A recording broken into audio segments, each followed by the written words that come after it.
We begin with new developments tonight. Despite accusations of sexual abuse against children, the Tulsa County Juvenile Justice Center had its license to operate extended. So glad you're with us. I'm Shay Rossi. And I'm Rick Marinon. This comes after a police raid of the Juvenile Justice Center and the center getting roped in to the same investigation as Oklahoma's DHS, which is also accused of covering up abuse. Fox 23's Devin Lyon is live in the newsroom after talking with the center's manager.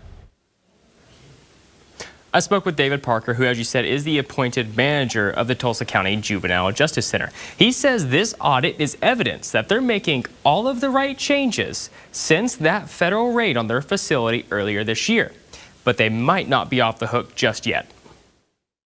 OJ, I believe, has even said they're very pleased with the progress that we're making. I think they said that in the statement.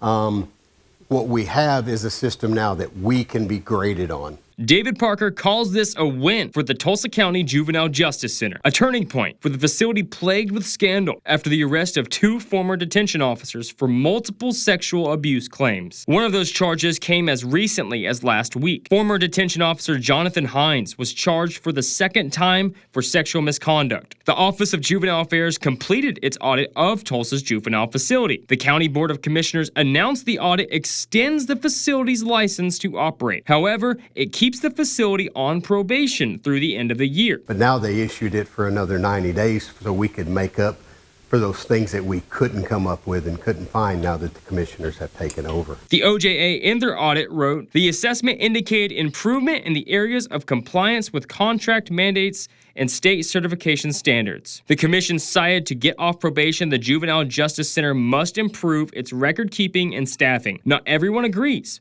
like Seth McIntosh with the Oklahoma Appleseed Center for Law and Justice. We still feel like there's kids in danger. We still feel like that there's abuse and neglect going on, and we still are calling for a full shutdown. The group just finished a large investigation into the facility, saying the facility should close and the Oklahoma State Bureau of Investigation should examine the claims. It's still an understaffed facility and under-equipped, and so until they can get proper staff, proper training in there, I mean, it just seems like it would be naturally to shut it down, get everyone trained up, get everyone fully staffed, and then open back up. And I would say the Appleseed group, I don't really believe they understand everything that we're doing.